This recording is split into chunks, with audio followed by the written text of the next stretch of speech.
All right, ladies and gentlemen, I'm here at Snowmass Lake, and the photography gods have smiled down upon me. I had two shots that I wanted as like perfect, ideal, if everything goes well, and I get super lucky. The two shots I wanted were Maroon Peak reflected in a tarn at sunset, and Snowmass Lake with the clouds breaking through in the afternoon. And I got both, baby, both. Last night I got the Maroon Peak one, which was crazy. I got to my spot, which I knew was gonna be where the shot was, and I was camping there, but it was totally cloudy. 5 o'clock, 6 o'clock, 6:30, and I was just reading in my tent. I couldn't even see outside. I had kind of given up on the night. And then I went out just because I had finished my chapter, and all of a sudden, boom, the sun was breaking through and the clouds were clearing, and I got an amazing shot. And that was just amazing.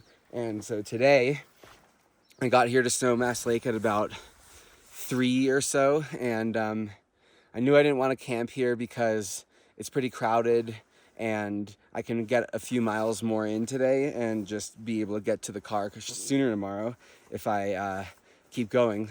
But my plan was come to the lake, chill, have some water, have a snack, and if there's good, I mean, the thing about the clouds here in the mountains in Colorado in July is that they're changing all day. So one moment it's sunny and mostly clear, another moment huge thunderclouds rolling in. So I just, I try not to be too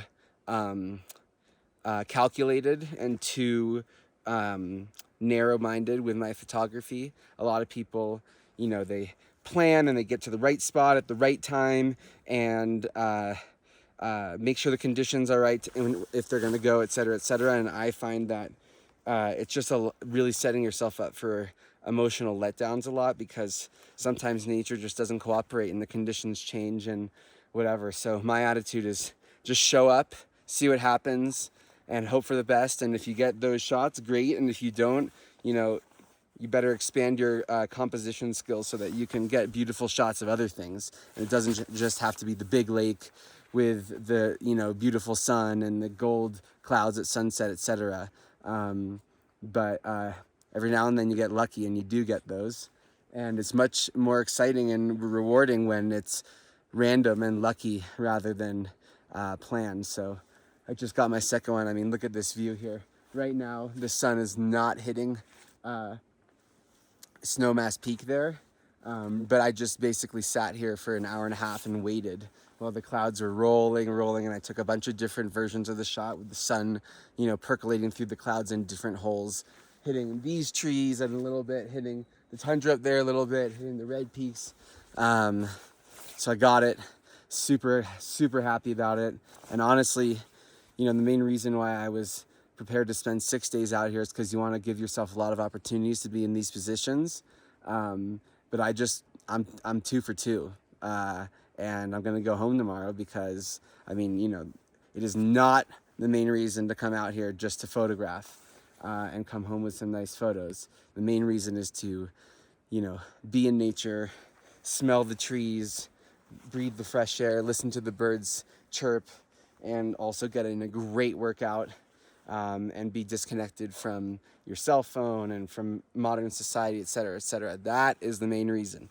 But getting great pictures is definitely something I care a lot about. And now that I've hit 2 home runs in a row, I can afford to head back to the car a little early, and then I'm going to go do some other hikes and explore the Holy Cross Wilderness and the Gore Range, which are both near Vail. So couldn't be more excited right now. Can't wait to process these photos, edit them, and see what comes out, because I shoot in black and white, so I don't actually see the color until I flip it on my computer later. So I do that because it helps my composition, I think.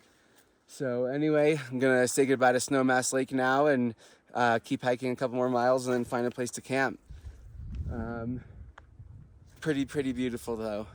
Probably one of the most beautiful lakes I've ever seen. It looks almost Sierra Nevada-esque with all the granite, but one huge difference, which is absolutely awesome and makes me so happy, is that all of these trees here are spruce and fir instead of pine.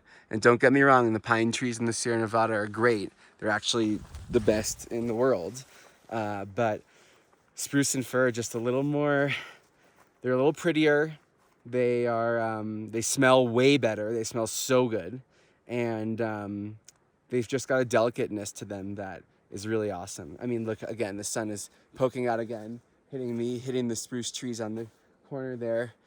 How amazing is this?